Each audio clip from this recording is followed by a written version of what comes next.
Hello there, I'm Ian Danter, and we are on the brink of the release of my third solo album, Rule of Three. Really excited to get it out there for everybody to listen to.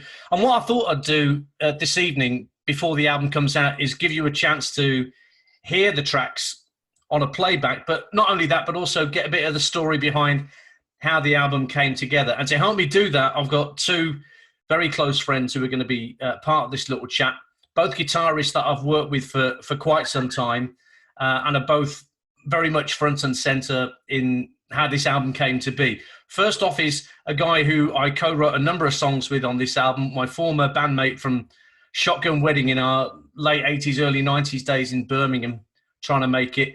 Gray Ettrick's with us. Hello, Gray. Ahoy there, everybody. Are you okay, Mr. D? Yes, I'm good, thank you, Mr. E. Good. And also, after I left Shotgun Wedding, I ended up joining a band called City Kids in South Wales, who then changed their name to Sons of God. And that's where I met this gentleman who I've worked with on and off for a number of years. He is involved in a couple of guitar solos on this record and also wrote one of the key tracks on the album, Generation Z. And that's Glenn Quinn, who's with us. Glenn, good evening, sir. Good evening, good evening. Now, all good? Yes, all good, thank you. It's really good to have you both here because you've both got a different perspective and a different insight into some of these songs and how they all came about.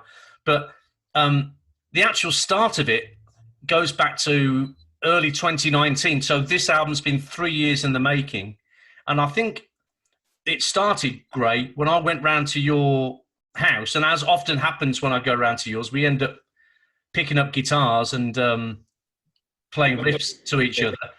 And you played me a load of riffs that I thought were spectacular. No, we got the guitars out, did the stuff like we did in the old days. Yeah. And you were going, okay. So well, this is what happened because in our old days in Shotgun Wedding, Graham would invariably once a rehearsal, and we rehearsed a lot in those days, 4 times a week we used to rehearse, and Graham used to invariably once a rehearsal say, I've got this riff, and he'd play me something. And it wouldn't always land, would it, Gray? It wouldn't always, but like 50, 60% of the time, I thought, well, I can do something with that. And I think the first track on the album, One Over the Eight, is as good an example of that as anything. Because I think you would come up, right, you may have a better memory of this than me, but One Over the Eight. But you had the main riff, the starting riff and the verse riff and the pre-chorus riff were all yours. Yeah. But you didn't have a chorus for it, and that's where you said, well, what can you do with this? And that's where I came up with the One Over the Eight chorus ideas. I'm pretty much... Yeah, no, that's pretty much bang on, yeah. And then it just flowed, didn't it? So yeah, and it's funny how these songs can... Because I remember sitting in when you had your house on St Andrews Road near the Blues Ground, and we were sitting in that room in between your lounge and your kitchen, I think, and we had the acoustics out, and we were just... And you played me that... the riff that goes through the verse, the da da da da da da, and that is so Graham. I've got to make use of that. But you had the riffs, but I had to put the melodies over the top. That's right. The riffs. I mean, as you know, the riffs come pretty easy to me, doesn't it? Sometimes it's the blending and you know, perhaps sometimes you could argue it's sort of overdone a little bit. There should be a few more chords and stuff in there, but I just get drawn every time to the riff, and yeah, it's great. But then with your mix with the chordage, and comes out well, generally speaking. So. I wonder, Glenn, whether you might have seen Shotgun Wedding play this, because you used to come. Yeah. I remember the song. Yeah, I do remember the song. Yeah, my early memories of the band was just some great riffs and played with real, conviction, which I was a little bit jealous of because it was something that we didn't quite have as, we were kind of like quite a showy kind of type band, and I was quite envious of, the actual, how good you sounded and how good the songs, instantly were recognizable, the riffs and everything, and One Over the Eight was one yeah, I remember you playing that. I distinctly remember you playing it, and I remember the demo as well. Yeah, well, there was an original demo of this back in the early '90s that we recorded at. I think we recorded it at a couple of places, didn't we, Gray? We certainly recorded it at the Bunker in Bearwood when we were working with our last singer, Andy Booker. That's right. That was the Crush demo, wasn't it? Yeah. Yeah, that's right. And by that time, the great thing about Gray, Glenn, was he was at gigs. He was the first man on stage because he would come on with his guitar, a bit like Angus, and start playing the riff to the song "Crush" that always kicked off our set. But yeah, so we'd all file on behind Gray once he was throwing shapes in the middle of the stage. I love that. But the difference with this version of One Over the Eight from the one that you and I recorded on a demo, well, I mean, there's two differences mainly. The first version was, of course, done in about 2 hours because that's all the time you had when you were making demos, wasn't it? You got hourly rate, yeah. £15 an hour. Got to get this done. We haven't got money to burn. But so I had a bit more time, but also in the chorus, there's that female vocal ensemble that comes in like a call and answer thing, which we didn't have before. Yeah, they're great. They come across really well. I like that on the new one. It's brilliant. Yeah, that's Beth. Yeah, it really works. That does really works. Yeah, really suits the song. It's as though it's it's always been there, really. Yeah, and that's Beth Blade from Beth Blade and the Beautiful Disasters. Jane Gould, who's just released her first solo album, and Tanith Roberts, who plays in the theatre show Leather and Lace that Glenn and I play in. And just that classic example of that I'm getting used to now. You send somebody the track and they send you the file back, and it's pretty much exactly what you want. You piece it all together and it sounds, wow, okay, this is what I was after. Because the funny thing was, I'd recorded all the backing tracks and I'd not put any vocals on. I was listening in my car whilst I'm driving to football to all these backing tracks. And ideas like that, like the female call and answer, came into my head whilst I was like, that would work. So it's probably a good thing in the sense that the pandemic hit when it did, because it gave me a chance to live with the songs a bit longer and then come up with ideas that made them better. Yeah, and that's the advantage, isn't it, now of having, having recording equipment and stuff so freely that you can just instantly get your ideas down. And I find that I can't really move on to, if I get stuck on a song, I can't really move on until I've kind of got those ideas down. And then, as you say, you get your ideas down and then that leaves your brain kind of free to think about, okay, what else can we do with this? How can we improve? Or, and then, yeah, other ideas come in, whether it's backing vocals or strings or, and that is the beauty of being able to live with the songs for a little while. And the solo's the same as it was back in the day, Greg, because you played the solo on this one. I did, yeah, exactly the same, pretty much. So, you didn't change the middle bit on that, mate. So that was nice. What I remember was the way I don't know whether it's like a Rush Neil Peart thing, but the way you'd written the solo, I kind of worked the drums around it back at the time. Some of the little riffs followed your notation. So I thought that it sounds great. Let's keep that because it works. You do that quite a lot, don't you? You sort of riff in, if you like, a little bit with the drums, which I've always loved anyway. I think that just makes it sound sexier. I think. Well, let's stick it on so everyone can hear it. This is the opening track from Rule of Three. This is One Over the Eight.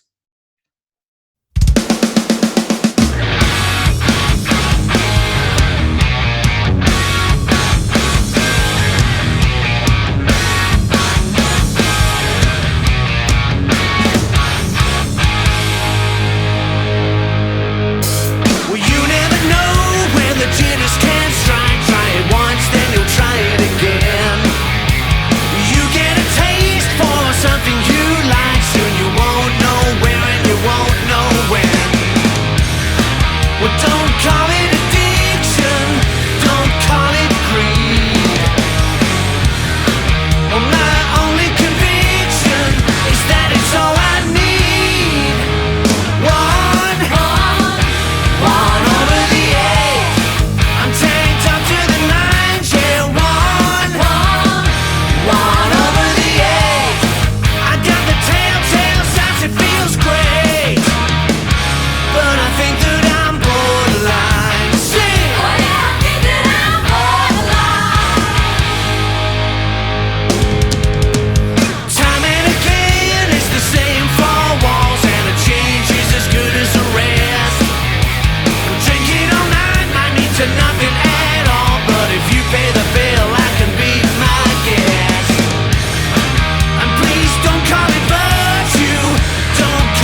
So there you go. That's 1 over the 8. That's the kicker. That's the album kicker offer for Rule of 3. And we move on from that to another song that dates back to the early 90s that Gray helped to write, and Glenn plays the guitar solo on this one, the main guitar solo, Find Time to Die. This is track 2. And this one, actually, this is kind of a reversal to 1 over the 8 in some respects, Gray, in that I had the majority of the riffs, like the verse riff, where the 2 guitars did something slightly different to one another. And I didn't have the bit to bridge the verse to the chorus. And you came up with that bit in A, the bit that Beth Blade, as you'll hear, sings over. That was, again, a classic Gray riff that just was perfect to fuse those other bits I'd got together. Yeah, no, works perfectly. And it's very interesting when you carry on in that tune, and then you've obviously done a bit of brain work on that. I thought, I will mix this particular one up a little bit, and that's quite clever, that was. So tell us about that then. How come you decided to do that? Well, the original guitar solo was over the same main riff, and it felt a little like it's not really gone anywhere. And we had maybe, is it? Say again. Did it feel a bit predictable? That it was like, here comes the guitar solo. Yeah, it's going to be, on this bit. Yeah, same pace and everything as well. Which, yeah. So we had a song called Rock Bottom, which had a really good, it was a verse riff, wasn't it? That one that we end up using for the solo on this. Yeah. And that's what you played over, Glenn. That was the solo that you hear 2/3 of the way through is Glenn. And again, this is a classic case. I think I'd gone on holiday and I'd sent you the track. This is late summer 2019. And of course, within a day, Glenn has sent back this perfect, flowing little guitar solo based on a riff he's only just heard. And then from that, to link back into the final chorus, we used the chorus of Rock Bottom as a kind of a bridge. I think that's right. Because that song Rock Bottom we liked, but it never quite, I don't know whether we ever completed it, Gray, that song. Yeah, we did. We played that live, definitely. Yeah, but it seemed to work in the context of this song to just give it a bit of, take it in a slightly different direction. Yeah, it gives it a different swagger, doesn't it? When it kicks in, that whole section gives it a completely different swagger. It's a great riff, that one I solo over. It's a really good riff. It's a distant cousin to I'll Get Around to It in terms of the way, which is a song off my first album, Prove You Wrong, the way that the notation goes up. And again, Beth Blade sings some of the backing vocals on this. She does the Did She Know, Did She Care, which was in the original, but that was actually Graham and Paul, our bass player at the time, singing that, shouting it. Yeah, this is more sung. It's just a little bit more cerebral than just bellowing it down the mic. Because actually, most of the times, as you'll know, Glenn, Graham never really needed a mic when we did shows. His voice could carry beyond most PA systems in Birmingham and beyond. It was brilliant. It was amazing. Lovely little section that, though. As you said, it gives it a different flavour, especially with the girls' voices on it. It's just it just goes in a different kind of different direction and breaks it up. And the lyric is very much, well, as I put in the liner notes, I was trying to rewrite 18 and Life by Skid Row. I was trying to come up with some story about a girl who runs in with the wrong crowd, and I'm trying to persuade her not to be in that crowd, and of course it ends not particularly well. And that's just an example of how we were always, weren't we, Gray, trying to write songs that weren't, it's Saturday night and I feel all right. Well, I just got paid. You want to get laid? We were always trying to mix it up a little bit. Yeah. Just trying to be a bit more intelligent about how we did it. So let's stick it on so you can decide what you think. This is Find Time to Die, featuring Glenn on the main solo. I do a little bit of whittling solo out of the first chorus.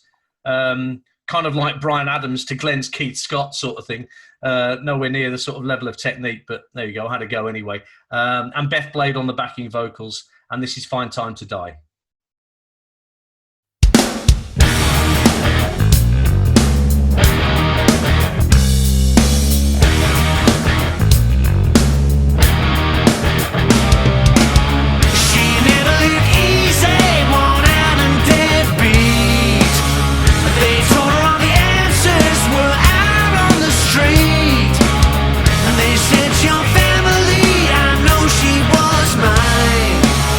They said for the hell of it, just to pass the time. Did you know, did you care? Can I ever believe she wanted me there?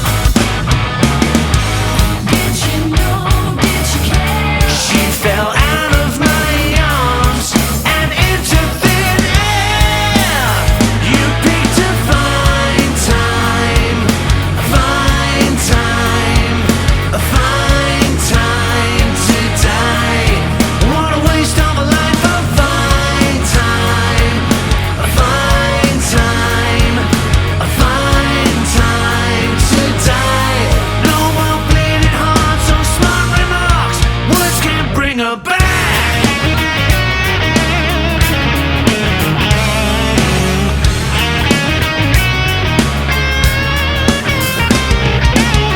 She had to be streetwise, she couldn't lose touch.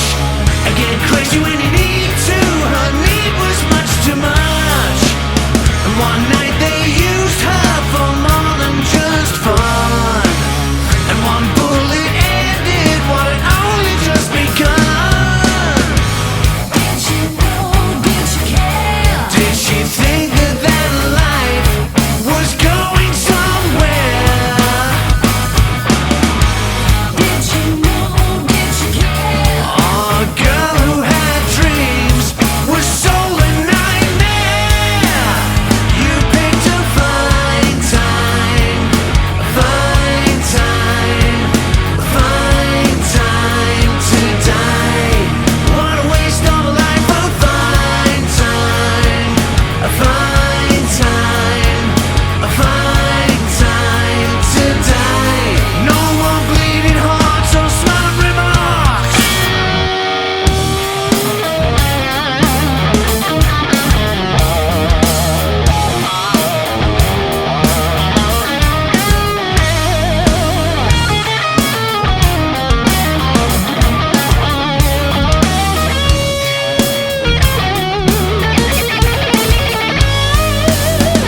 She hit rock bottom. Was there no way back to the top? Rock bottom. It all went sour for the cream of the crop. You picked a fine time, fine time, fine time to die. What a waste of a life. A fine time, fine time, fine time to die. No more bleeding hearts or smart remarks. Words can't bring her back.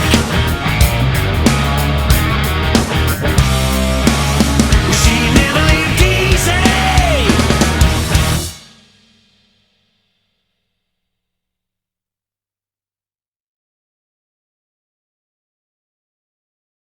So there's track 2. That's Fine Time to Die on my album Rule of Three. Out on Cherry Red Records and iTunes and Spotify. The best classic rock album you'll hear all year, in my opinion. I've got to say that because no one else is going to plug it for me, so I might as well say it. Graham and Glenn are with me. Graham was responsible for a number of riffs to contribute to this album, and Glenn not only played the solo on the track you just heard, Fine Time to Die, but also played the main solo on this massive passive aggressive track 3. And again, this was you helping me out, Gray, with one riff, because the title had come to me, and I don't know why. I just liked the way the words flowed, massive passive aggressive, and I had the chorus, and I had the verse, but I didn't have, as usual, I didn't have the bit to put the two together. And that day I spent at yours in early 2019 or June 2019, you had that little riff in E. Yeah. That you didn't have it any particular place for it or use. And now having heard the final version, mate, I've got to say this is probably edging my favourite song on the album. I don't know why. Probably because I didn't do a fat lot in it. But no, I like it. It's you love the sort of Wild Hearts, the ginger thing and stuff, and you don't want to say it sounds like someone, but you can hear that element, and you've got me. And it's great. It's recorded up really well, I think. So the whole intention was I wanted to write a song that sounded like the Wild Hearts meets Cheap Trick. I'll happily admit that. And the Wild Hearts are a particular favourite of mine. Probably what this song shows as well as any on the album is how good the drums sound, because obviously it starts with that triplet drum riff, and the drums were all recorded 3 years ago at Mono Valley Studios in South Wales, where Glenn and I had first recorded together back in '94 when I did a demo for City Kids before they became Sons of God. And they put vintage mics around the kit. And I think, in fairness to the first two albums that I recorded, which I still love, I think the drums are in a different league. I think so. I think it's the best sound I've heard. I think it's finally done your drumming style justice. It's got that nice fat edge to it.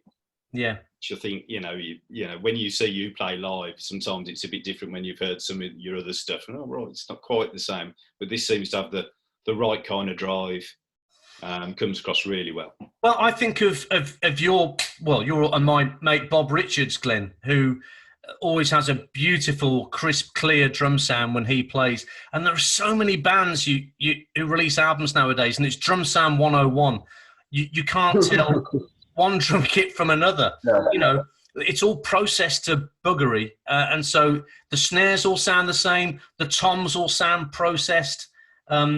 When we were growing up, you could tell what Phil Collins' drum kit sounded like, and Cozy Powell's drum kit, and Ian Pacey's drum kit, Roger Taylor's, all these brilliant drummers. And they had a distinct, Neil Peart, they all had a distinctive sound to their kits. And I'm not saying that my kit's particularly distinctive, but at least it sounds like me.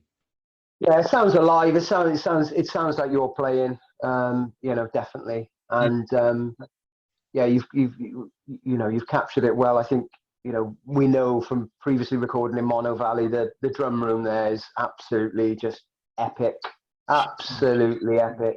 And then, you give that then to Tim Hamill, and, he's, you're onto a winner, with your playing and your kit and that room. It's, it was always going to sound great. We'll talk about Tim. I was lucky enough to come down, wasn't I, when you were recording it? And for people that don't know, it's quite an immense time to watch Ian recording drums, because no other music's recorded. He doesn't play with any other musicians or any backing tracks as he's going along. Yeah. It's purely in his head. Yeah. And then everything gets added on afterwards, which I'm sure Glenn will say is just frightening. It is scary stuff. It's witchcraft. I remember Callum, the engineer at Mono Valley, I'd set the kit up and he said, so what are we playing to? I said, no, I'm just going, heads down, see you at the end. He said, are you sure? I said, yeah, well, obviously I'll need a click, but don't worry, I've got the arrangements in here. It's all right. And he looked a bit nonplussed, made me a cup of tea and a couple of chocolate hobnobs and let me get on with it. But yeah, I had 2 days booked at Mono Valley, and I thought I would only get the drums done in those 2 days. But Callum was so brilliant that we actually did all the drums and all the bass guitars in those in the 2 days we had booked at Mono Valley. So that I got ahead of schedule in a sense before we got anywhere. Now again, I play a few little guitar incidental bits in the second verse of this song, but Glenn once again is on the solo, and I had specific instructions for you for this solo, didn't I, Glenn? Yeah, I mean, you more or less told me what to play, or said, look, this is a rough idea of what I've got. Well, I mean, it sounded, it was just this repetitive thing, and but like when I came to do it, I wanted to. When I wanted to do it, I wanted to like play it not with a very distorted sound, like with like quite a clean sound, which I wanted it to be quite punky as well. You know, hit the strings quite hard, but I actually trying to get a good take of playing it like really, really hard and playing it in time and playing the right notes and not using much gain on it was quite hard actually. So even though it sounds kind of messy and a bit kind of, it did actually take a bit of time to do that one. It did. I remember you telling me that your missus at one point said, "What are you playing? You're just playing the same thing over and over again." She could hear it from. She just came in then because she's probably getting, you know, repercussions of it, you know, from before. But yeah, because I played it through about 4 or 5 times, and because it's very repetitive anyway. And she came in and said, "What are you doing? What are you doing? Why are you playing the same thing over and over again?" But yeah, we got it done. We got it done in the end. And the original riff, the main riff that you hear once the drums come in, that's a riff that you'll know, Glenn, because we were working at Ronnie Rogers' house in Trellick as we were Sons of God at that time. So we're about 95, 96, and we were just doing pre-production work, weren't we? We were just trying to work on songs. We were rewriting a song that me and Mikey had called "Better Off Alive," and it needed a riff. It needed a riff in A to you know, to come in after the first chorus. Yeah. And you had that riff, and it just slotted in nicely with the kind of vibe and everything we were doing at the time. But yeah, I mean, it was too good not to, you know, for you not to use it again. Yeah. Yeah. So, well, let's hear it, because this rattles along at a fair old pace. It does go along with the title. And incidentally, this is not autobiographical, this song, nor is it necessarily about anybody else. It's just once you get those 3 words in your head, massive, passive, aggressive, suddenly ideas come flowing about what a massively passive aggressive person does. So let's hear it. Cue the drums.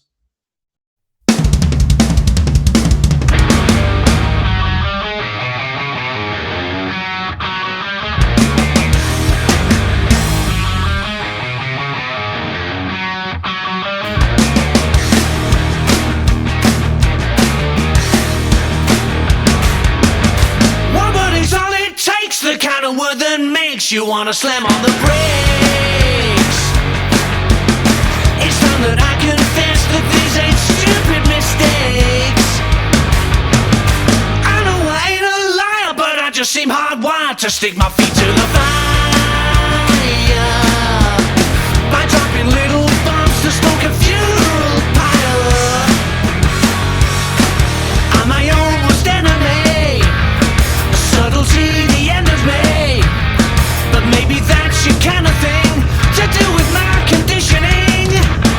I am a massive, passive, aggressive, and you don't need it.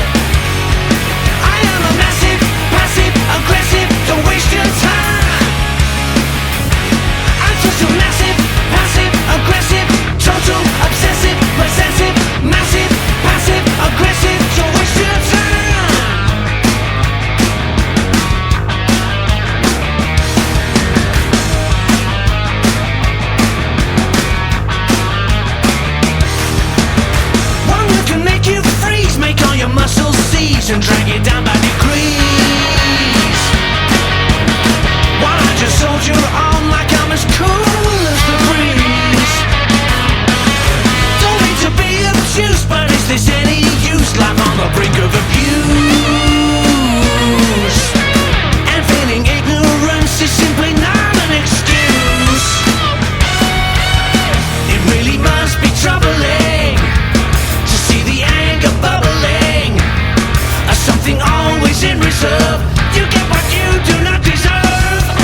a massive, passive, aggressive, total, obsessive, possessive, massive, passive, aggressive, don't waste your time.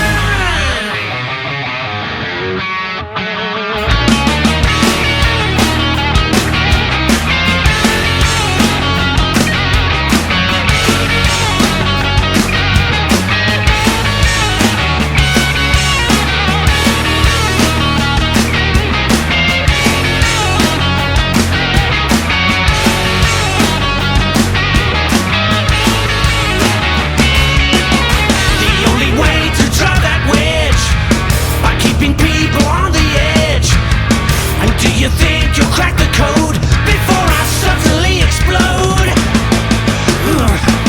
I am a massive, passive, aggressive, and you don't need it. I am a massive, passive, aggressive, don't waste your time. I am a massive, passive, aggressive, and you don't need it. I am a massive, passive, aggressive. Whoa!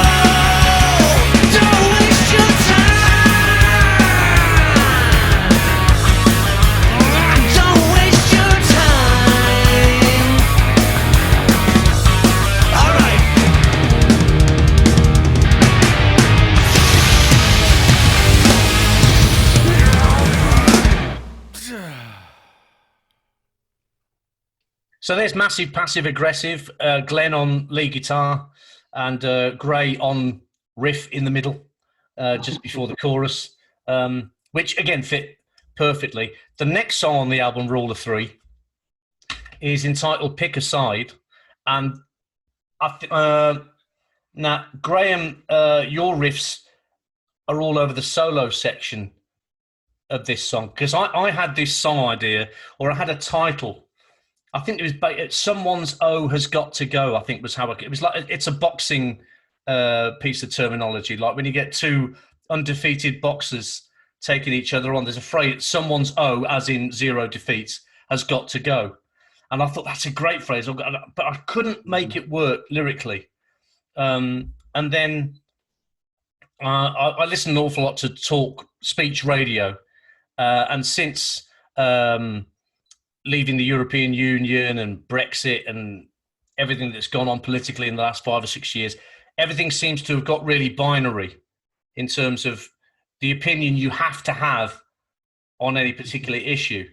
And I started taking phrases that I heard on phone-ins that seem to crop up time and again, like the phrase "pile on," or "compassion for the con," which is based on an LBC presenter who was talking about people who voted for Brexit. So contempt for the con men, compassion for the conned. So the con men were the people that made people vote for it. The conned were the people, that actually put their X in the box to leave. So it was all really interesting. And suddenly the song completely changed. But again, I didn't have anything to put in the middle of the song. I'd got the riffs for the start and the pre-chorus and the chorus. But then again, two more riffs of yours, Gray, from your little stockpile, came in handy for the solo and the thing that goes out of the solo. And this is a blistering guitar solo. And so remind me again. This was Sam Wood from Wayward Sons, who I met at Steelhouse Festival a few years ago. I think you were working there that year as well, Glenn. And it was their first festival appearance. And I'd not met Sam before, but he was Toby Jepson's kind of right-hand man. And we struck up an immediate friendship. And he actually asked me, he got in touch, "Do you need any guitar solos doing?" Because he'd heard what I was up to. And he said, "Do you need anything doing?" And it just so happened the past couple of days before, I'm thinking, what do I do with "Pick a Side"? How, what sort of solo? So I said, "Sam, if you want to go for "Pick a Side," that's all yours." So again, I sent in the track, and what he sent back, I don't know what you guys think. It sounds like something that Bruce Kulick from Kiss, the guitarist in the 80s, would have done. I wrote down originally when you first gave me a bit of a heads up on some of these tracks, and I heard that for the first time, and I think I sent you back a message. Wow, you didn't tell me you knew Matthias Jabs. There's that Scorpion sort of esque Yeah. I can hear when that. he's not Yeah. the one. Yeah. Glenn knows what I mean. And it's like, Yeah, man. I love stuff like that, and I hope he does. Yeah, brilliant. Yeah. Brilliant.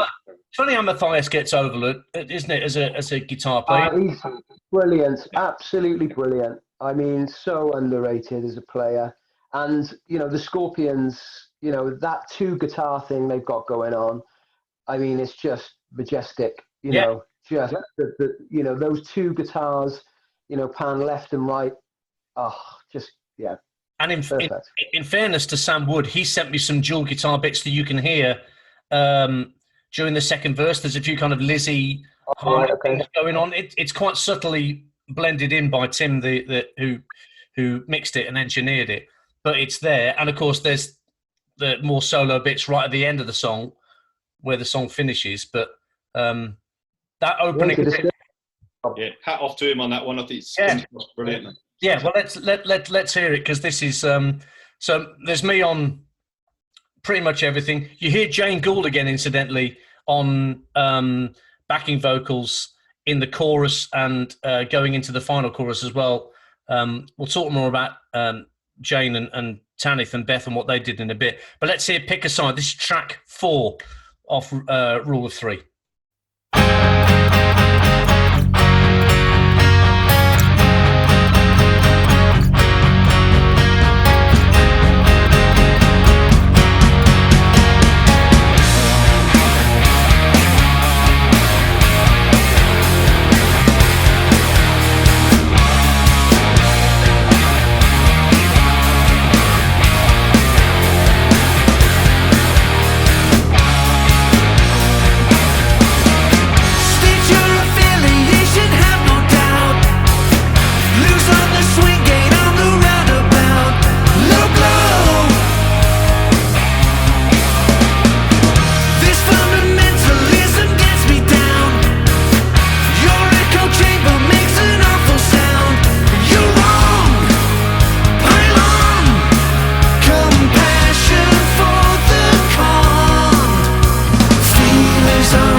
let's pick a side then. That's track 4 off Rule of 3. And we move on to a song that some people will have heard already, but maybe not everybody. I shouldn't assume that everyone has heard the song that I released as a lyric video prior to the album coming out. Landscapes is track 5. This is the one ballad, for want of a better word, on the album. And this is the only song that's just me writing it up. There's no co-write for anybody on this. But I think there was a point where I wanted to write something on 12-string. The 12-string I've got in my room here is a bit, well, you could drive a bus under the strings. There's no... I've got one of those, yeah. Yeah. There's no inducement to want to play it at all. It doesn't encourage you to want to do anything. But my brother, Phil, has got a beautiful Takamine 12 with a perfect action. So I just said to him, come on, borrow it for a couple of days. And bless him, he lent it to me. He trusted me. Christ knows why.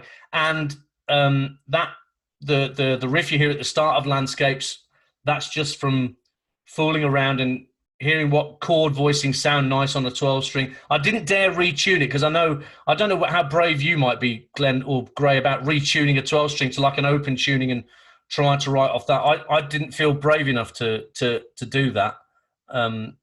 Possibly. No, I'm not a big. Yeah, no. More one in tune's a bit of a chore. Yeah, I know. Yeah, exactly. For those that don't know, trying to keep a 12-string in tune, particularly the high G string, it's a nightmare. But so I came up with the chords and everything, and I was really the da da da da da da. The first line of the melody came into my head whilst I was listening to I was playing the first sort of pattern over and over. Thought, okay, there's a song here. Built it up and built it up and built it up to the arrangement that I have, and then I wanted a solo, and I knew I couldn't play it. I just knew I needed something to take it to the next level. And some months before, I'd gone to see you, Glenn, play a gig with Son of Man down in Swansea. I forget the venue that you were playing at, but I'd done a football match down there, and you were playing in Swansea that night. Yeah, the garage. That's it. So you were playing the garage, and there was a support band on just piddling around doing like blues covers and standards and things like that, which had Bob Richards. I think Bob was still playing drums, but this guy, Chris Buck, who I'd never seen or heard before, was playing guitar. And I'd met him backstage, and he had a guitar in his hand, and he wasn't letting it go. He was just fiddling with this this Strat that wasn't plugged in, so I couldn't hear what he was doing. But he was just wouldn't let it out of his grasp. And I watched him play, and it was just, this is staggering. I've not seen blues guitar playing like this for flipping years. I think this guy is like the best kept secret in South Wales, this guy. I've got to get him involved. I mean, you'll have seen and heard of him long before I did, Glenn, but Chris is just an extraordinary talent, isn't he? Oh, God, yeah. I mean, I knew him, when he was a teenager, you know. Bob met him first, and we actually had a jam, and I just went along and played bass, you know, just as a three-piece, just because he just said, come and listen to this guy, this kid. He's incredible.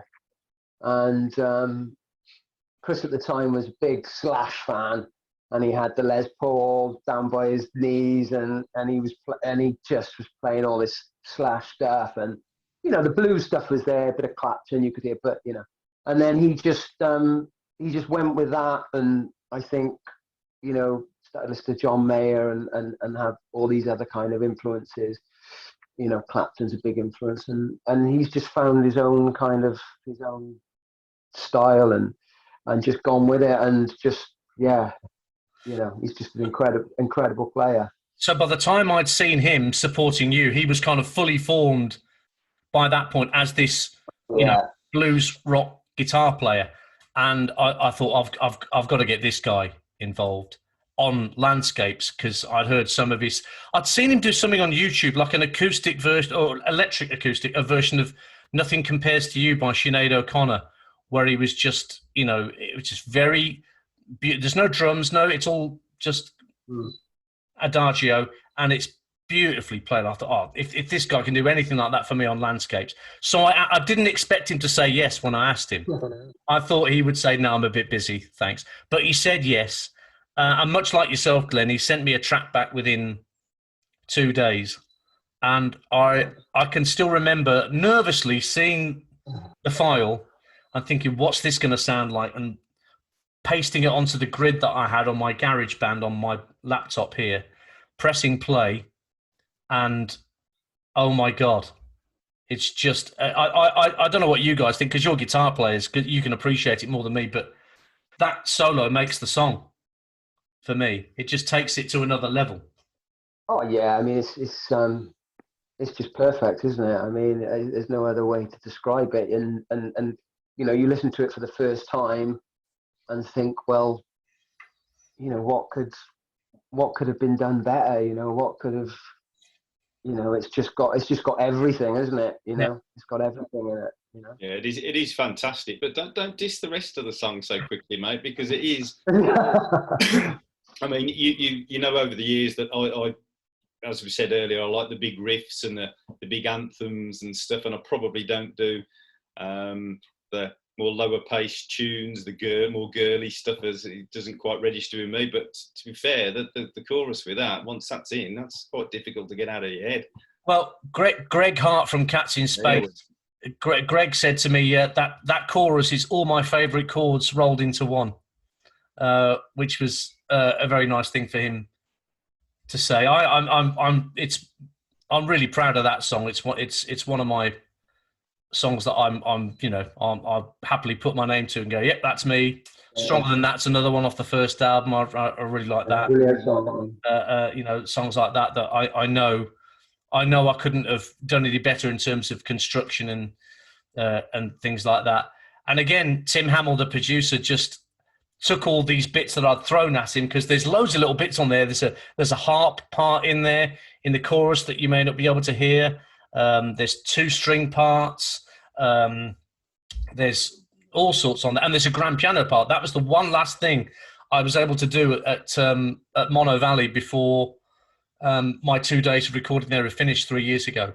They've got a beautiful grand piano in the live room, and I thought, right, I better put a grand piano on this. And then I realised, of course, I can't transpose a grand piano down half a step like I can if I'm using my Yamaha piano here, because the song is in A flat, and I have been playing the song in A, the A shape on my piano, but transposed down by the electronics. So I suddenly had to quickly learn how to play the song a semitone lower on a piano. So that was it. That was a bit of a panic station for a few minutes until I got the hang of it. But yeah, I'm very proud of this song, and I'm very proud of what Chris Buck has done. And incidentally, this solo you hear is the first pass. He sent me this, and he sent me the same thing dry with no effects on it. So I don't know whether you want the effects on this. Yes, I want every effect that I can hear on there. What you've this little delay effects and reverse things. It sounds gorgeous. See what you make of it. This is Landscapes from Rule of Three.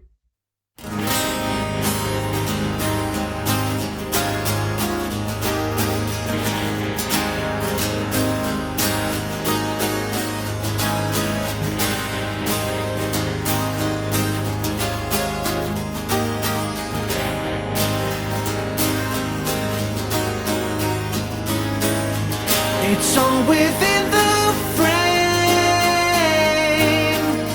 a constant guessing game,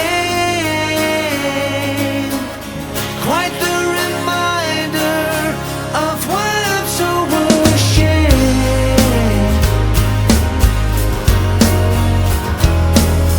The colors switch and fade, all the mistakes I made.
The truth shone through a lens. Time stands with motion, lack of devotion again.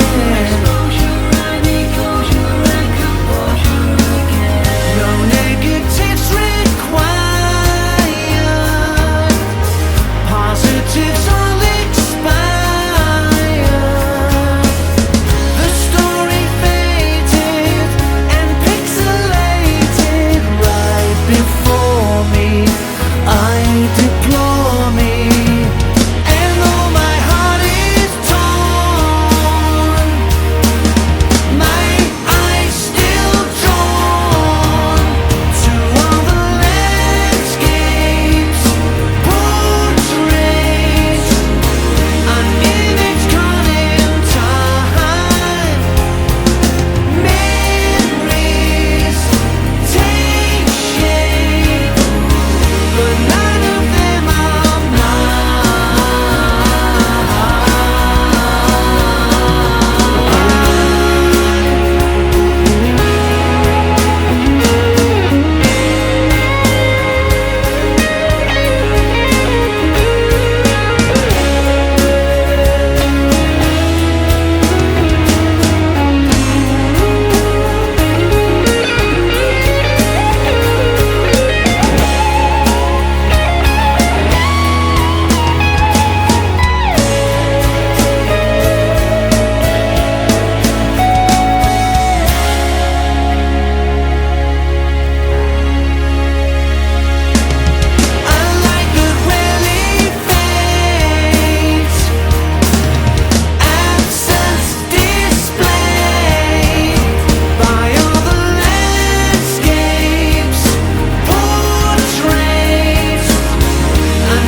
So there's Landscapes. That's the ballad on Rule of Three. Now we get onto a song that actually was the last thing that was recorded for this album, and it's actually Quinn, who's on this little chat. This is his baby. This is a song called Generation Z. It wasn't originally called Generation Z, but you might as well take us back, Glenn, to the 90s when you originally came up with all the ideas for this tune. Yeah, well, I won't take all the credit because, Mikey Evans of Steelhouse fame was involved in the writing process as far as vocal melodies and, direction and things. But I'll keep it brief. But we were basically, we were asked to write music for a film. It was going to be for a manga film. Do you remember the manga films like Akira and all that? The Japanese kind of cartoons and stuff. And the film was going to be called Teenage Boot Freaks, and we were given a bit of a storyline and all that. So at the time, the band was going through a little bit of a change, and it was me and Mikey essentially, because the bass player and the drummer had left. And we were given free reign of kind of doing some recording and stuff. So, I had this idea. I mean, it's quite proggy in places. The way we've re-recorded it, Ian, is we've simplified it a bit, haven't we? With the drums, and it's not as busy as the original version. Simplified the guitars and stuff, but the chorus came first. I was just messing around with the chords, and I'm always looking for ways to kind of go to a place that, you know, is not kind of, you know, it's a bit unexpected. And I came up with the chorus, and it led nicely into a kind of an E major chord. And then the verse came quite quickly, not necessarily the riff, but the chords for the verse that the keyboards play. So I had those, and then I thought, oh, it goes to A, right, I need a riff there. So, you know, so it came quite quickly. And the middle eight, I suppose, you know, I suppose it's got a bit of it bites in it. It's got a bit of, you know, Rush. And that was it, really. So when we came to record it, I just threw all the bells and whistles at it. And then, you know, I was always happy with the original version. But when we were talking, Ian, you know, I'd been kind of looking at rewriting it just for my own kind of thing, really. And I started kind of putting it together, and we said, oh God, this would sound good with some live drums on it. And then that's how it all came about, wasn't it? I remember the song because by the time I joined your band with Mikey and Johnny had come in on bass, this song had been recorded and was part of a little, well, it's the stuff you were showing me. I don't think we ever played it live gig, but it was part of the canon of songs that I kind of inherited when I came in. So it was called Teenage Boot Freaks, and the chorus was quite easy to make out in terms of the lyrics. But when we came to listen to the verses, I couldn't make out a single word, and nor could you. And then we asked Mikey whether he could work out what the lyrics were, and he didn't bloody know. And he wrote them. So, and the crazy thing is, I know somewhere I have got those lyrics somewhere. I know I've got them. I've got the written lyrics for everything, and I know I've got them somewhere. I'm guessing they're in the loft in some suitcase somewhere.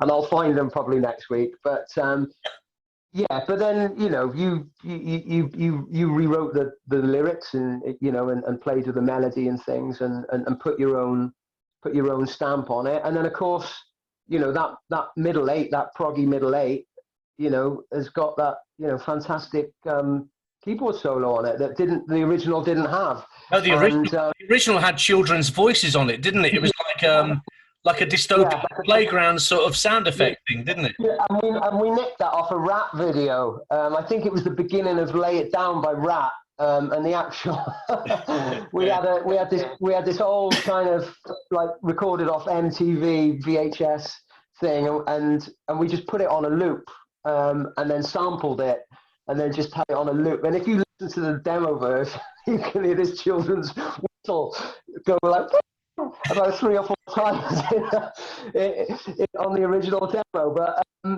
so that was the idea for the original. But then of course you put this fantastic keyboard solo on it, and like you said, you sent it over and said, oh, you know, what do you think of this? And as soon as I heard it, it was like, oh wow, that's just made for the song. That was like it was always supposed to be there, you know.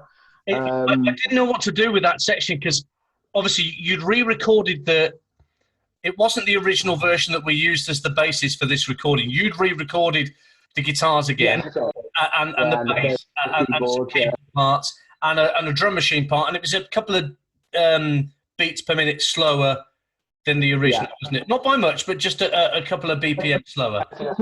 2 BPM slower, because I felt the original sounded a bit rushed, you know? Yeah. So it came to that solo bit, which was arranged ever so slightly differently to the way that you'd done the original.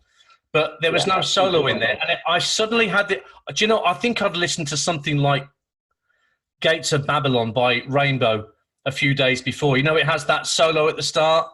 That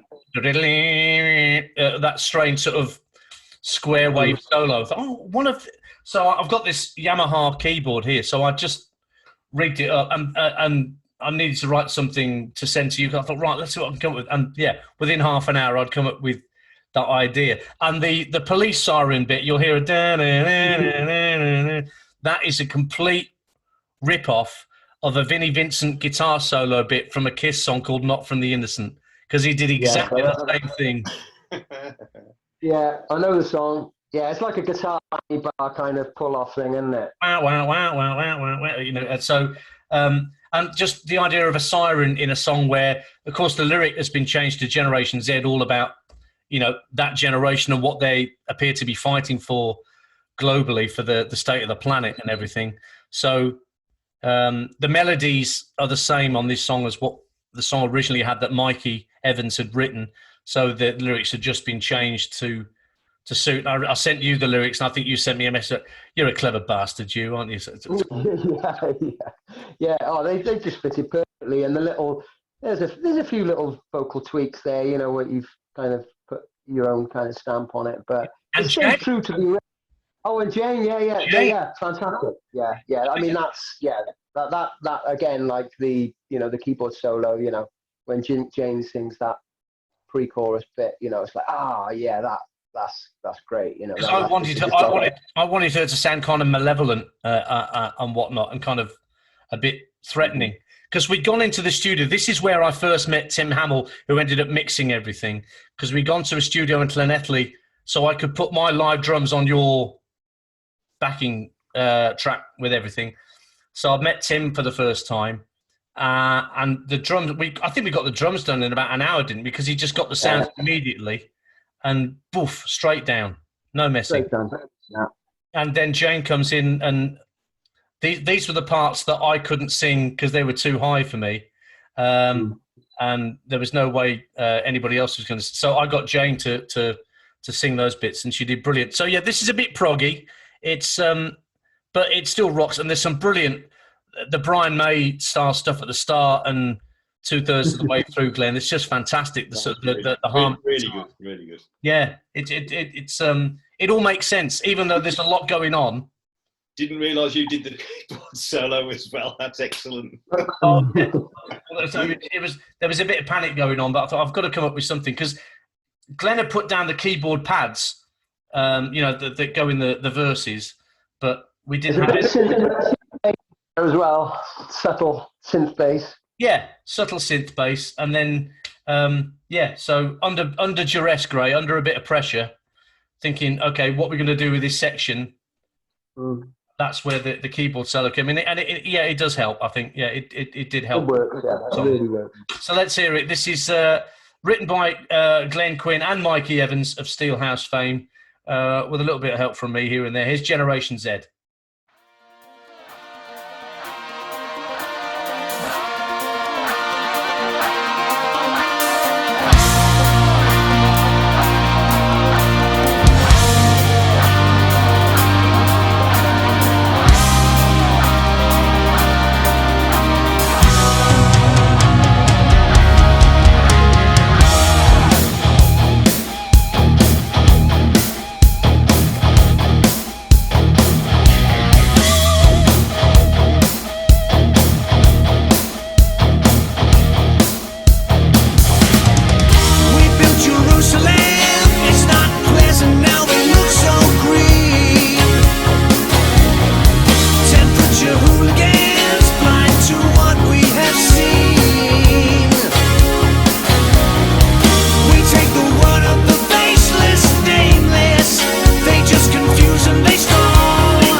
gratitude, a trophy I can award.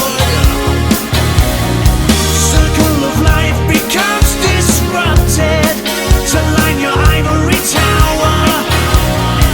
You and your kind beyond corrupted. Mankind be ridiculed, ignore the golden rule. Sowing the seeds of another extinction, right at the top of the pile. I can't make the distinction. Never give up, never give in, till the day our fears are released. Now we have seen that you are young and you are angry. You're the ones who still believe. You feel pain, but you are beauty. Generations said it might just. You are young and you are angry. You're the ones who still believe. You feel pain, but you are beauty. Generations said it might just save the day.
You are young and you are angry.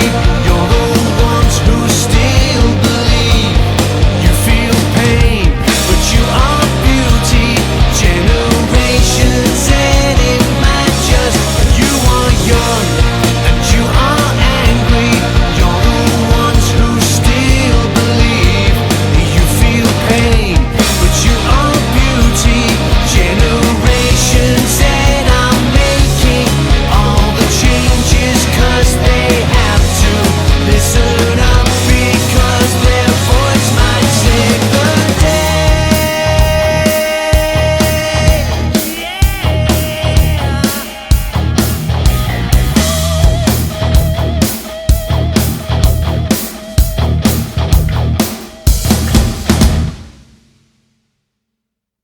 So there's Generation Z off Rule of Three, written by Glenn Quinn. Glenn's taken his leave on this chat because he's not really involved with the rest of the stuff that's on the album, but Graham is still with me. He definitely is involved on stuff that's left, particularly this next track, track 7, Root of All Evil, which was a Shotgun Wedding song that Graham and I wrote. And we did demo this at Rich Bitch Studios in the early 90s, didn't we, Gray? Because It's 30 years old, isn't it? It must have been 1992. yeah, yeah. So 30 years old. Another nice in-your-face kind of little ditty, which we obviously would have played in the regular set at the time with Shotgun Wedding. I don't know whether you remember, but we'd been asked by Rob and Linda Bruce, who ran Rich Bitch and were Rattlesnake Kisses management at the time. They were showing interest in Shotgun Wedding. Yeah. And they asked us to go into one of their larger rehearsal spaces and record our set. Yeah. And they would then choose their favourite 2 songs from that set for us to record. They never came back to us. Well, no, the funny thing, they did come back to us, but the songs they picked were the first 2 songs on the bloody cassette. Because Root of All Evil and another song, Crocodile Tears, were the first 2 songs that we'd actually put down on this cassette. And those are the ones they chose for us to do. And again, Root of All Evil was, well, all those riffs are, that's you. I'm not sure whether the chorus is mine. I think the chorus might be mine, but the riffs in the verse and the pre-chorus, that's all you. Your memory is far better than mine nowadays, mate. It really is. I'm sure it was a brilliant amalgamation of what we do and did well, and have still managed to do somehow. Yeah, well, I remember that the dan dan da da da da da da riff just before the chorus is one that I can almost visualize you standing in front of the drum kit in our rehearsal space, play me that, and go, what can we do with that? And the Yeah. and trying to, that was always the fun part, wasn't it? Marrying these things together, sort of finding riffs that worked and sort of frankensteining them together somehow. Yeah, sometimes you scratch your head, leave it for a little bit, and it could be a couple of months, couldn't it? And then all of a sudden something would kick in. Right, okay, go back. Yeah. I'm still doing that 30 years later. My little riff library. I've still got riffs in your library that I could still make use of that I haven't used yet. Definitely. There's still 4 or 5 left over from the last time we picked up guitars and slung ideas at one another. Oh, bags of them. But again, Root of All Evil was a song that we had to hurry in terms of getting it recorded. It wasn't like we had lots of leisure time to make it sound exactly as we wanted. Mm-hmm. And I remember we had a new singer at the time, and this was his first. It may not have been his first time in a recording studio, but I think he was still fairly green to the idea of recording. John Remington, and recording in a studio. And I just wanted it to sound a bit more mean and moody and dirty. I think the bass sounds you can hear on this song, it sort of really chugs along. I think you've nailed it on this one, mate. I don't want to pipe you up too much because your headphones might start moving out that way. But no, it sounds great. And from what you've told me, there's been some interesting techniques because you have done a lot of the rhythm guitars. Well, you've done most of the rhythm guitars, haven't you? 95%. Yes, well, all of them. Yeah. And what were the techniques you used? There was an interesting, if you want to give that secret away, I thought it was quite interesting. Tim Hamill, who came in to brilliantly mix everything and put everything together, he'd heard the basic tracks that I put together when we met, when I was doing Generation Z with Glenn. And he said, because I asked him whether he would mix the whole album. He said, yeah, of course. But the rhythm guitar parts you've done, they're fine. They sound great, but I think they can sound better. Would you do me one small favour and re-record all your rhythm guitar parts, but record them dry, no distortion, nothing? And he said, what I'll do then is I'll put it through those. And he pointed to the control room in Sonic One Studios, and there's a shanty town of brilliant valve heads there. There was a Marshall, there was a Mesa Boogie, there was a Soldano, there's an Orange, Hughes and Kettner, all valve heads. And he's got he had a way of taking a clean guitar tone and running it through amp modeling and turning it into a proper distorted sound that had a bit more hair on it than what I got. Because what I'd done is I've got this little thing here, a pod. Many guitarists had these. This was what I'd originally recorded all the guitar parts on, which is a very simple point and click kind of recording setup thing, which sounded fine. But yeah, to re-record those guitars for the snap and the bite, it certainly it made a difference, particularly on songs like Root of All Evil. And from a guitar player's point of view, you were presumably having to put the dynamics into that clean sound so it would come across when the dirty was added on later, which I had a method here where I could at least add some distortion to the sound whilst I was recording, but then I was able to take it off before I sent the file. So when you listen to the files before you sent them, just sounded wrong, just sounded, all clean guitars, no tonal variation, no EQ on it, nothing, just flat, undistorted, clean guitar sounds. You just thought, is this a good idea? And of course it was, because he sends me back these first mixes and go, oh my God. I don't know. I don't actually, I'd have to find out from Tim what amps he used in the end, but he had a plethora to choose from. So whether it went through a Marshall or a Soldano or a Hughes and Kettner, I don't care, because they sound great. Yeah, you'll have to find out. Get a list of effects as well and find out. Yeah. And John from Leather and Lace plays the guitar solo on this one. And my brother heard it and he thought, have you got Malmsteen playing this one? Because there's a lovely bit towards the end of the solo where he does a diddle diddle diddle diddle. That's right. That was in my notes. Yeah. Incredibly fascinating. John's a very talented player who's now in Leather and Lace with me and Glenn. And we'd worked together in an Aerosmith tribute that I'd done some cover gigs for way back when. They were called Toxic Twins. And John kind of played second guitar, but he's a really talented soloist. And again, he sent me that about a day after I'd asked him. And once again, absolutely spot on, perfect. Couldn't have asked for any better. These guys all sound comfortable and obviously sounded like they enjoyed themselves playing over people's mid-sections. So, again, I didn't really tell him what to do. Although I think I said that there's a bit where they're 3/4 of the way through the solo, the snare drum's just doing a very simple straight roll, and I just said, "Can you play something that fuses with that is in time with that?" And of course, he did a perfect thing. So all the notes were perfectly in time with that snare roll 3/4 of the way through the solo. It's brilliant. So, bless John for that.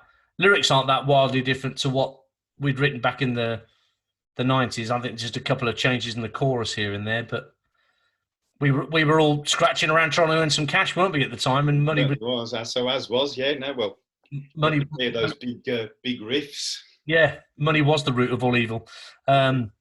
And this song comes from that desperation we had of never having enough money to spend the time in the studio that we would have liked to, I think. Fourth hour, yeah.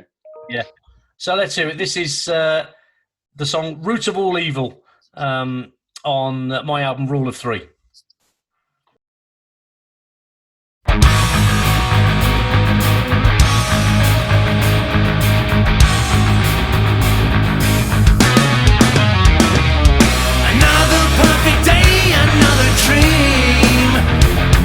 Well, don't you wish you all it was just bursting at the seams? The best things come to those who wait, but airheads always take the bait. So you do what it takes to get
Okay, we're coming towards the last few tracks on Rule of Three that we're listening to.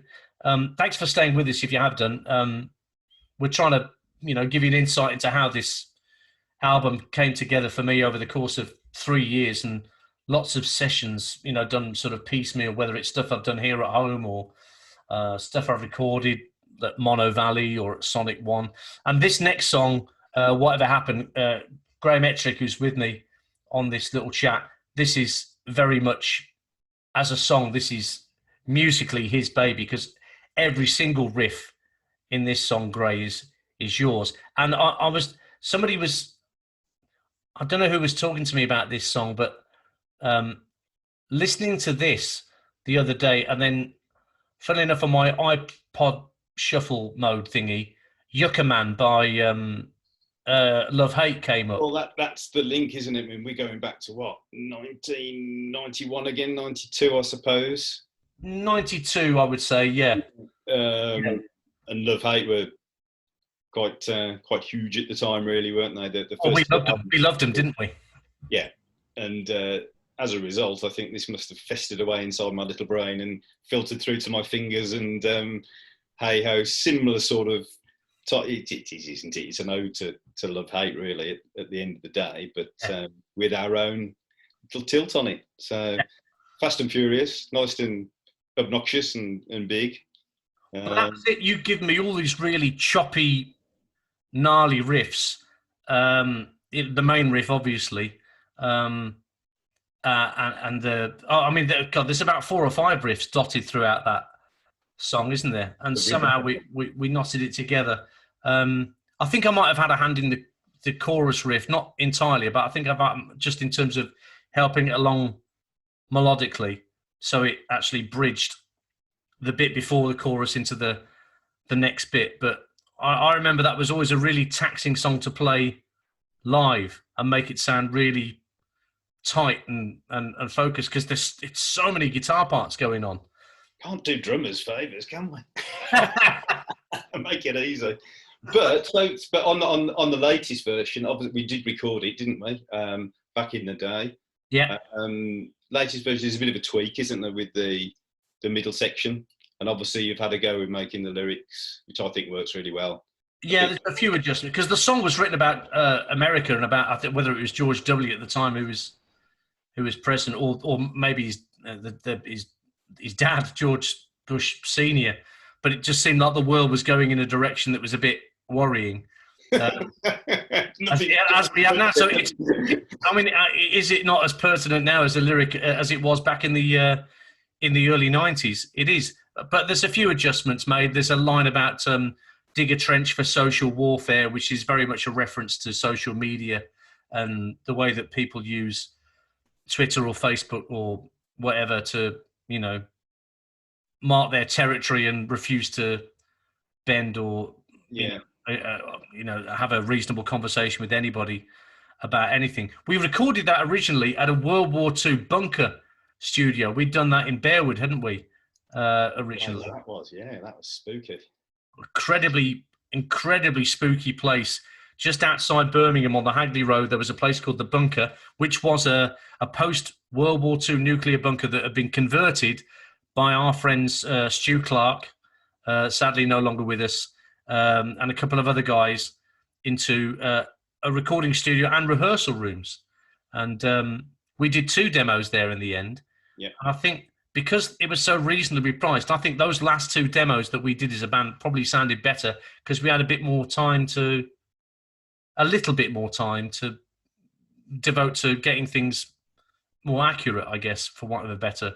Yeah, I think we did on those last 2. Yeah, that'd be fair to say. Yeah, and when it comes to the solo on this track, I sort of did Graham a little bit on this because he recorded 2 passes of the solo and thought I was going to pick one or the other, and I just picked both and put them together. So because you to do anyway. Yeah, but because they were so close and they didn't need any adjustment or any mucking about with. Tim said, "Yeah, they sound great. We'll just go with those." They did actually. It comes across really well, doesn't it? It's quite well blended. Well, it's abrasive. It's a really, the whole song's in your face, and the drums really, I think, come to the fore. This one fill towards the end where I'm going around the kit towards the lower toms. I thought, go on, that sounds all right. I think the only thing I just added a harmony vocal in the chorus. I don't think we had a harmony vocal before in the chorus, but I just put something in. I think there was probably a lot more shouting went on in the old days. Well, that's back to you again, isn't it? Really? As much as anything else. Yeah. So this is. Let's have a listen to this, because this is I would say the heaviest song on the album, courtesy of Mr. Ettrick, which is his baby riffs wise, pretty much. This is Whatever Happened.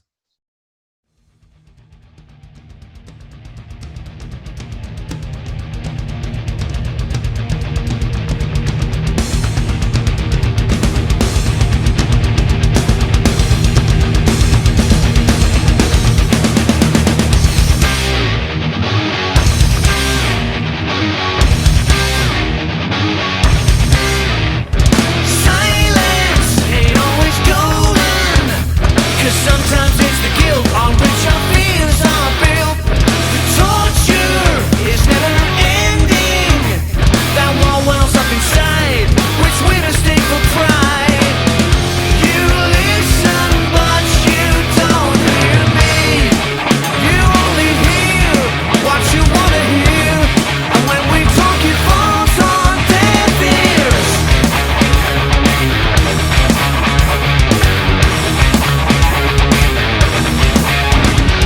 Evil walks right beside us. The foolish take its hand or stick their heads back in the sand. Warnings are never heeded.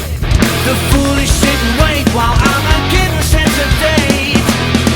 Repeat verbatim every line. You only care what algorithms share. Digging trench for social warfare.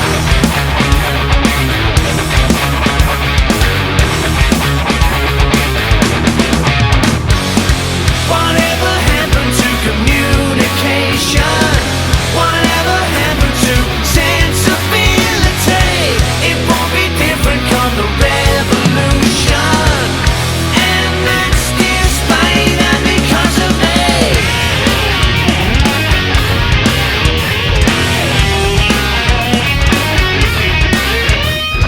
Pictures are hung in worship. They're hanging by a thread until the blood runs red. Allegiance to the high and mighty. The surest way to find the foolish tripping up the blind. You listen, but you don't hear me. You only hear what you wanna hear, and when we talk, it falls on deaf ears.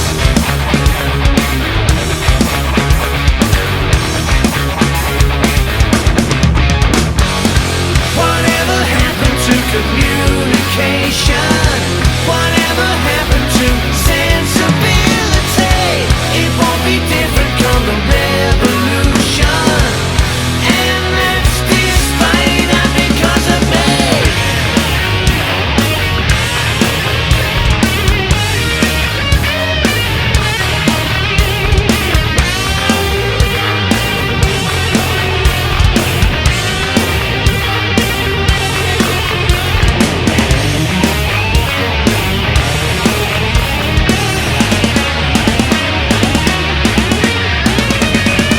You listen, but you don't hear me. You only hear what you wanna hear, and when we talk, it falls on deaf ears.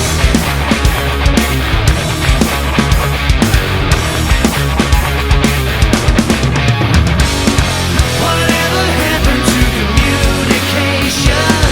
Whatever happened to sensibility? It won't be different come the revolution. And that's despite and because of me. Whatever happened? Whatever happened? Whatever happened?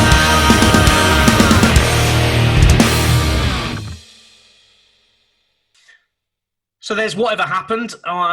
3 more tracks to go, and this track 9 is a song that I only have a very small part in. Again, the main songwriter is my best friend Keith Laurent, who I've known since the mid-'80s when we first joined a band together. He answered an ad in the music shop in the centre of Solihull that me and my mate Andy had put in looking for a guitar player. And Keith was one of only 2 people that answered the ad. The other one, as soon as he found out that I was only 16, wanted no part of it because he was on like 20. He thought we were too young and didn't even turn up for an audition. And then Keith came along. And this song, I've Got a Problem, was kind of his... Well, I don't know what... I know what he wanted to do with this song, Gray. Is there any particular style or an artist that comes across to you when you hear I've Got a Problem? You just think there's a bit of Quo in there somewhere, isn't there? There is, and he loves it. So yeah, it's so Quo. It's like a Rick Parfitt Quo song rather than a Francis Rossi Quo song. This is like a Big Fat Mama sort of song, which starts with that chug on A and just builds and builds and builds.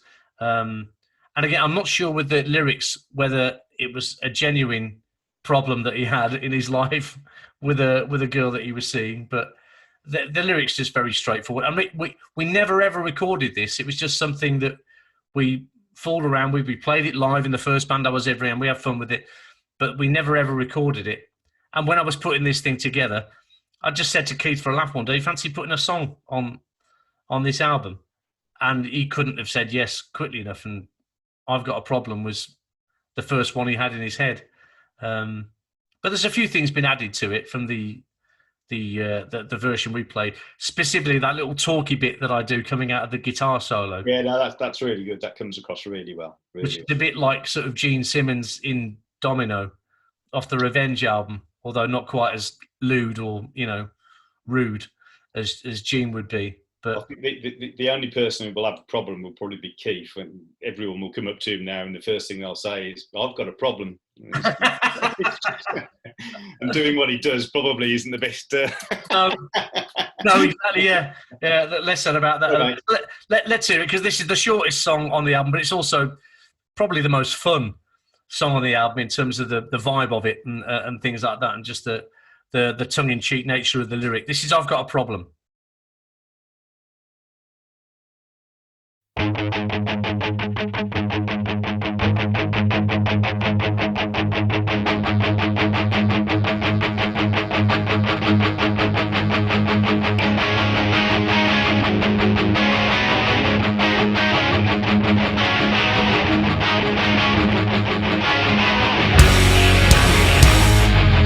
Well, I've got a problem, a real big problem I wanna tell you about a girl I know who just won't let go. She'll be with me to the grave, no doubt.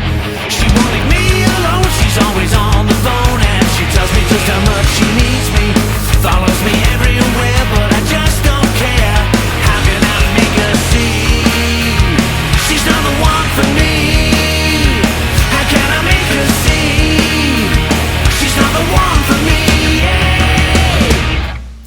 Well, I've got a problem, a real big problem. The girl's got me on the run.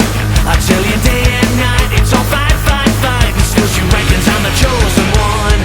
Well, she's my shadow play. I don't know what to say when she tells me just how much she needs me. It's not an idle threat, but I do regret that I'm gonna have to make her see she's not the one for me. I've gotta make her see she's not the one for me. Yeah.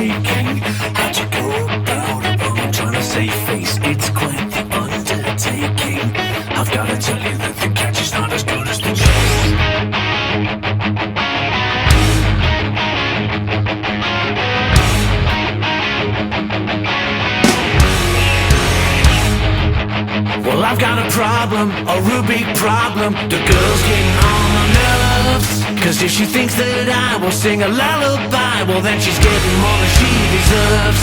She won't leave me alone, she's always on the phone, and she tells me just how much she needs me. Follows me everywhere, but I just don't care. How could I make her see she's not the one for me? How can I make her see she's not the one for me? Yeah.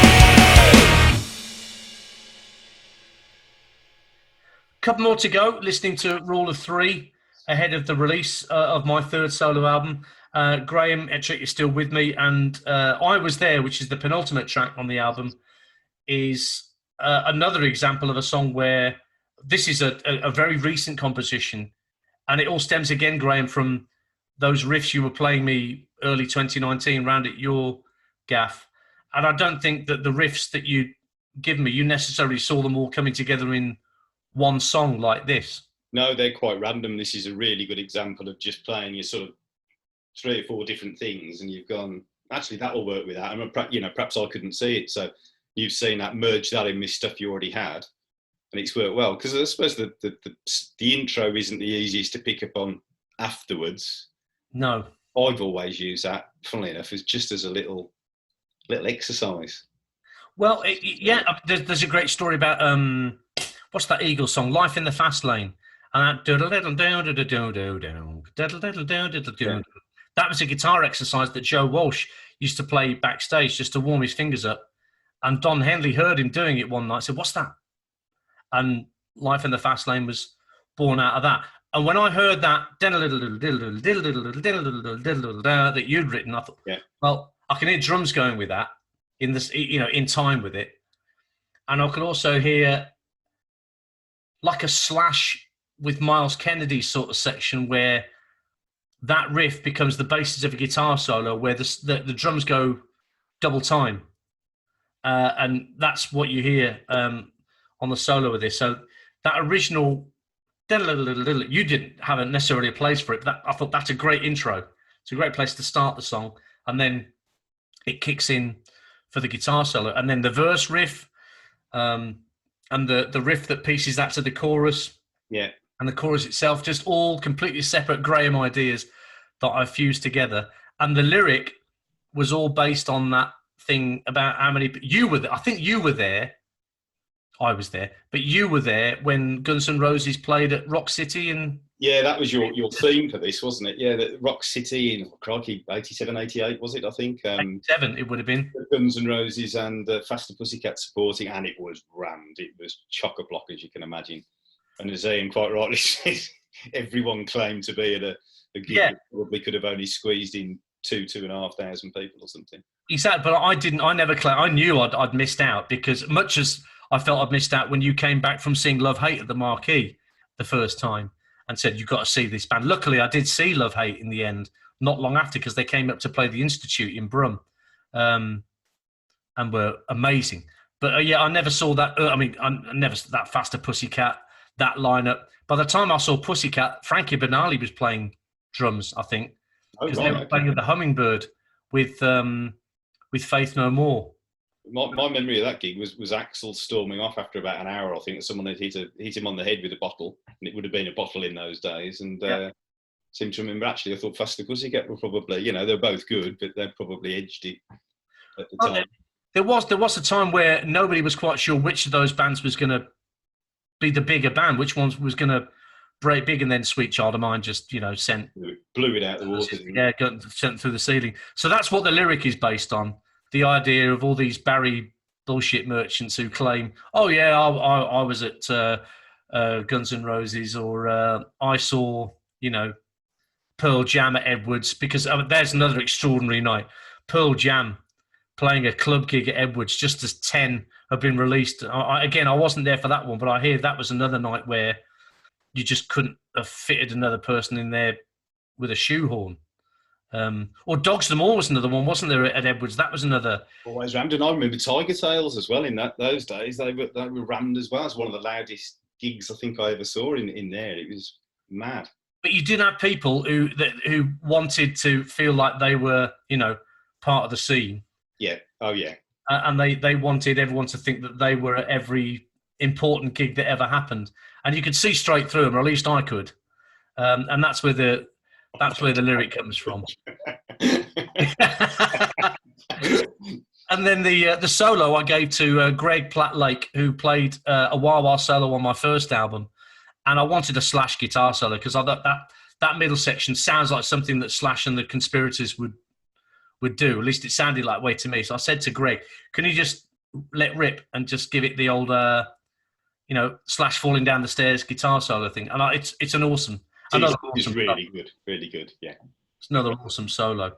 And Tanith is on there as well. Tanith Roberts, my bandmate from Leather and Lace, on the choruses. She doesn't do those low voices you'll hear in the verses. That was when I heard that riff. When I heard you do do do do do do, that riff that you play, I thought that would sound really funny if you put some lyrics to it and sing it in a deliberately low register. That might be quite fun. And it did. It does. Again. You try and do it that little section. Do you remember that? Oh god! Go on. Yeah, get the guitar out. It's about time. So you do the yell. Yeah. That was what you came up with after hearing something like. Yeah. That kind of thing, but your ears immediately transpose it to. Yeah. Another idea. We used to do that quite a bit as well. We did. Yeah. So I'd got half the idea from go, right, we can take it this way. And straight away, I've got a melody that would go with that and then put some harmonies on it. And it's that feeling of, okay, this song's going somewhere now. So even though you'd given me these riffs to kind of, what can we do with these? It sounds a really coherent, stream of riffs and ideas in one song, although it was never conceived that way. Yeah, I love that about it. So let's hear it. This is the penultimate track. I Was There. I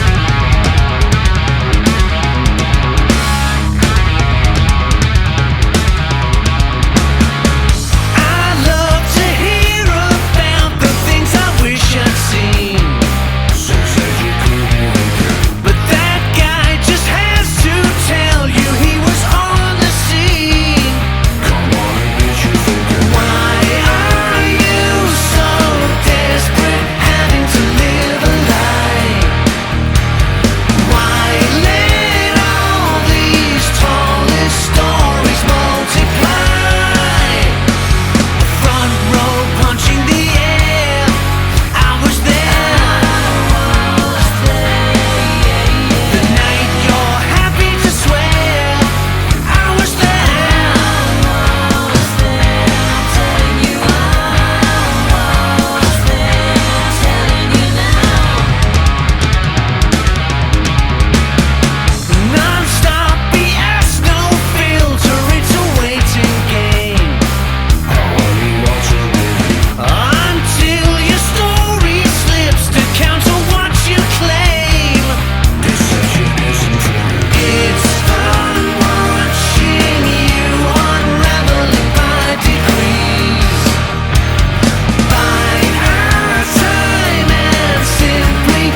One more song to go on Rule of Three. Thank you for listening. Hope you've enjoyed everything you've heard. Yeah, there it is.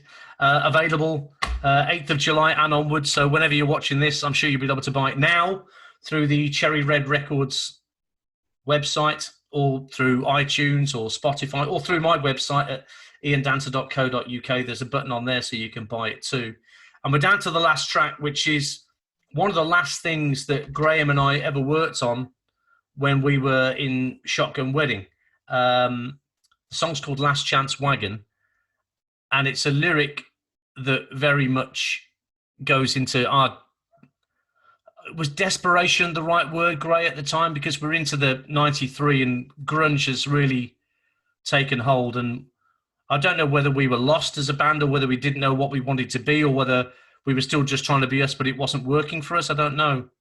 We had a lot of personnel changes, and I think we were quite mindful that we just wanted to play what we liked rather than having to sort of change a style just to fit in and stuff. And as you say, the scene had changed that much. It had gone from the more glammy-esque, sleazy sort of stuff to this completely different sound, and which we did embrace, probably not quite as quickly. I think I missed out on some bands of that, Soundgarden bands when they came along.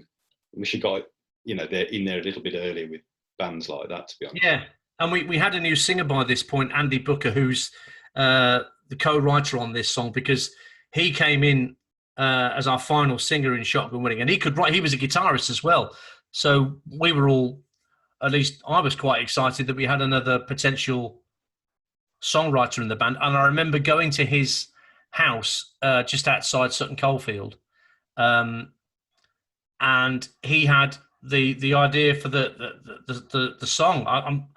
I'm pretty sure that the lyrics were mostly his, and the lyrics are all about the desperation of jumping on that bandwagon that a band might feel it needs to have to do in order to be successful. So kind of abandoning all its principles for the sake of success, I suppose, which we never really did.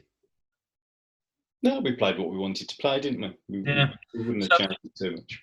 And yet we were watching bands around us suddenly wearing plaid shirts and baggier trousers. And, the guitars suddenly looked less colourful and spiky and were suddenly more, traditional, weren't they? Everyone's going back to playing basic Strats and... Proper ones, yeah. Yeah, Strats and Les Pauls and Fender Jaguars. Because I was working at Musical Exchanges, the guitar shop at the time. And when I first started working there in 92, we must have had about 6 or 7 Fender Jaguars hanging up in that old guitar department in Exchanges that we just couldn't shift for love nor money. Nobody wanted anything to do with the Fender Jaguars. Suddenly, Kurt Cobain's playing one, albeit left-handed. Suddenly, they couldn't get hold of these Jaguars fast enough. And we sold all the Jaguars we had almost in one fell swoop in the space of 1 month. They'd all gone. And I don't think I ever saw one coming again on a part exchange in all the years I worked there, because everyone was just desperate to have them and wouldn't get rid of them. So that was one thing we were fighting against as a band, wasn't it? But so that's where the song... There's quite an angry lyric in a way. Ain't that a nice new shirt you're wearing? Most of us here are way past caring. So you're kind of seeing through. Oh yeah, look at you with your I know what your true person is and your true musician is inside, but you've left it in the dust because you're chasing something that isn't being true to you. And then there's a little bit in the middle where I put a little. It's not a rap, is it? But it's just another spoken word piece, or just before the solo comes in, that I wrote while standing in a queue at Euro Disney or something. I'm standing in a queue at Euro Disney, those interminable queues that go on for about an hour before you get into a... That's fair enough. I think it was the Tower of Terror at Euro Disney. And I'm standing there, and the song's in my head for some reason. And I was thinking, okay, what if I was to come up with something, to link the second chorus to the solo? So That's where once you were a budding virtuoso, and another stream of consciousness to add to that wasn't on the So I've gone quiet, you see, because I was quiet earlier because you were talking about pianos, which I don't really know a fat lot about, and now you're talking about lyrics. I haven't got a clue what you're talking about. But hang on, who wrote? I bet then who wrote song titles? Not a problem, but your song titles are the stuff of legend. But there were lyrics that were written before I was in the band that you were in. So did you not write any of the lyrics before I joined? Maybe a few, but they're not very good. Probably. Again, this is what I always tried to do. I always wanted to write lyrics that were just beyond the normal, anybody can rhyme night with tight and, game with flame or whatever. It's too easy. And sometimes it feels to me like rock lyrics are kind of an afterthought. That, that. What was that again? Game and flame, I think. But it does feel like it's kind of an afterthought, kind of they've come up with these brilliant riffs, and it sounds that sonically it sounds really good, and the melodies are good, and then they put these dreadful lyrics on top of it. I used to think all these bands that used to be in session on the Friday Rock Show with Tommy Vance, all these bands that they got from not just Britain but from continental Europe, and the riffs were great, but I thought the lyrics were dreadful. And it just didn't serve them any purpose. There was a lot of cheesy out there. Yeah. And look, I'm a Kiss fan, and Kiss have wrote some of the most banal lyrics. There's the AC/DC van, yeah. No. I won't have it said about Bon Scott. Bon Scott was a brilliant lyricist. I mean, you take a song like Down Payment Blues or Gone Shooting. Yeah. It's tongue-in-cheek. There's a sense of humour. But no, he was an amazing lyricist, Bon Scott. If I could get anywhere near the way he made a song, sound interesting lyrically, then I'd be very happy. It's just his delivery as well. His delivery is exceptional. It just is. Yeah, well, and my delivery on this, I wouldn't class myself as a lead singer, first things first, but I'm really happy with the way my voice has come across on this. All the vocals were done up in Blackpool last year, whilst I was up covering the match play darts for the radio.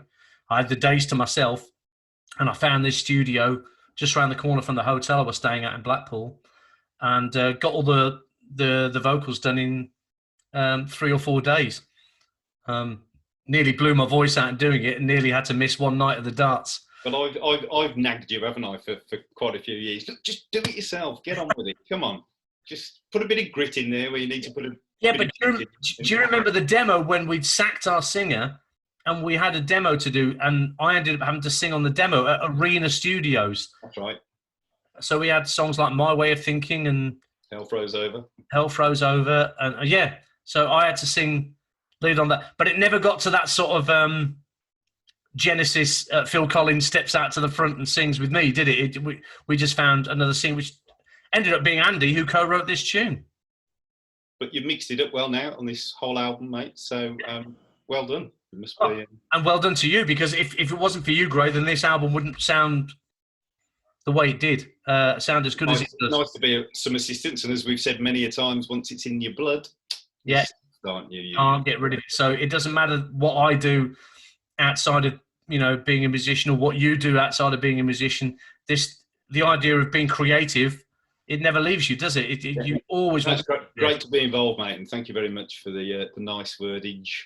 Well, we'll say ta-ra and leave you with the final song on Rule of Three. I hope you've enjoyed the songs and the stories behind it, and please feel free to purchase it from iandanter.co.uk, or you can go to the Cherry Red Records website or iTunes, Spotify, and download it from there. And hopefully if you get it within the first week, I might end up with a chart position, which is something I've never had before, but maybe that's a bit of wishful thinking. Do it, and I'll make sure I'll send you my bank details as well. That's it. So half the proceeds, straight to the boy Ettrick. Great, thanks very much, mate. Beautiful. Brilliant. Enjoyed it. And we'll leave you with the final song on Rule of Three. This is Last Chance Wagon. Thanks for listening and watching.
Once you were a buddy, but you're so understanding. Make you stupidly believe that you were blazing a trail. And now you're grasping onto anything you got to get the prize. Do you ever get the feeling that you're chasing a tail?